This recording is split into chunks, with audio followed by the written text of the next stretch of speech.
जिस तरह का खेला झारखंड में हुआ, ठीक उसी तरह का खेला अब बिहार में होने वाला है। और बिहार में खेला करेगा कौन? ये खेला करने वाले हैं राहुल गांधी। दरअसल आपको याद होगा पिछले दिनों जिस तरीके से हुजूम के साथ भारत जोड़ो न्याय यात्रा को लेकर राहुल गांधी पहले बिहार आए, उसके बाद झारखंड पहुंचे। झारखंड में पहुंचते ही हेमंत सोरेन को गिरफ्तार कर लिया जाता है और बीजेपी तोड़ने की कोशिश करती है इंडिया गठबंधन को। लेकिन फ्लोर टेस्ट में फिर से इंडिया गठबंधन की सरकार बन जाती है, क्योंकि राहुल गांधी झारखंड में मौजूद थे।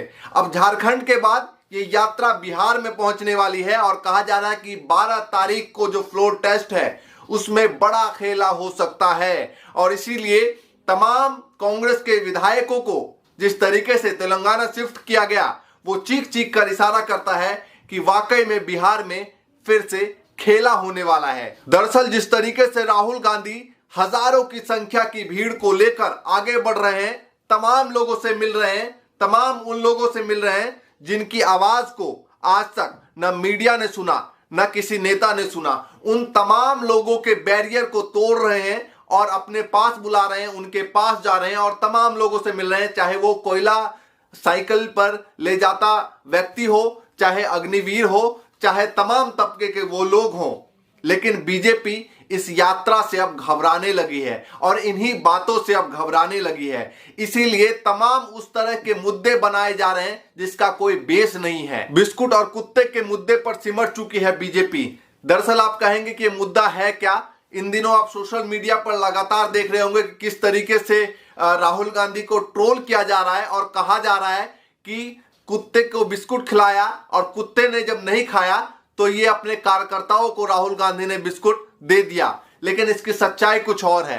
सबसे पहले अमित मालवीय का ये ट्वीट देखिए, जो आईटी सेल के हेड है बीजेपी के, उनका क्या कहना है ये देखिए आप।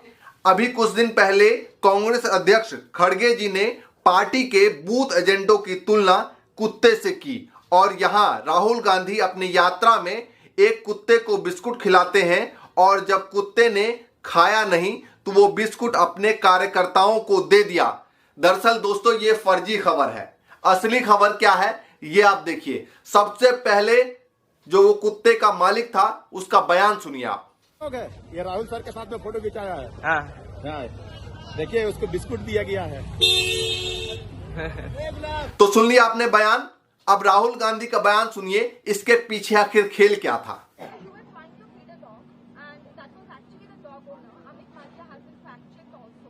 No, what do you mean is a dog owner? I didn't understand. So you were doing a roadshow. Yes, Okay, yes, one dog owner kept you with the dog. yes. I called the dog and the owner, he came. Yes, sir. So you tried to feed the dog the biscuit. After the dog took taste, you handed it over to the dog. Oh yeah, because वो बिल्कुल घबराया हुआ था, कांप रहा था और मैंने जब उसको बिस्किट दिया वो डर गया तो मैंने उसको मालिक को दिया कि भैया आप दे दो, ये आपके हाथ से खा लेगा। फिर वो मालिक ने उसको दिया, वो खा गया। तो इसमें मतलब इशू क्या है?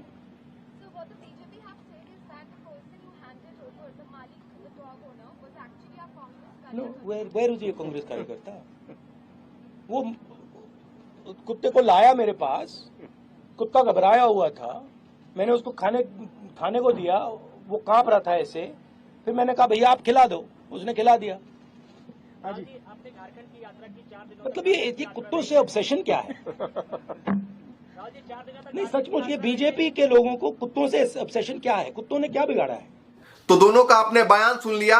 अब बताइए कि आखिर मुद्दा क्या था जिसको बीजेपी ने बढ़ा चढ़ा कर दिखाया, जब उनकी यात्रा में कोई कमी नहीं निकल पा रही, कोई उनका एजेंडा तय नहीं हो पा रहा बीजेपी का, तो किस तरीके से राहुल गांधी और उनकी यात्रा को बदनाम करने के लिए अलग अलग मुद्दे को उखाड़ कर बाहर ला रहे हैं जिसका कोई बेस नहीं है और उस मुद्दे से भाग रहे हैं जिसकी बात राहुल गांधी बार बार कर रहे हैं। वो लगातार कह रहे हैं कि देश का एक्सरे होना चाहिए, पता लगना चाहिए कि देश में किसकी कितनी आबादी है, जातीय जनगणना होना चाहिए और जो तमाम आबादी है उसके आधार पर उनको हक मिलना चाहिए। लेकिन बीजेपी इन्हीं मुद्दों से घबरा चुकी है और लगातार अनर्गल बयान और ट्विटर पे लगातार इस तरह की वीडियो यात्रा की से जो निकल कर आ रही है उसको वायरल किया जा रहा है ताकि राहुल गांधी को फिर से एक बार अनर्गल तरीके से गलत साबित किया जा सके। लेकिन राहुल गांधी लगातार डटे हुए हैं और वो एक ही बात कहते हैं, डरो मत।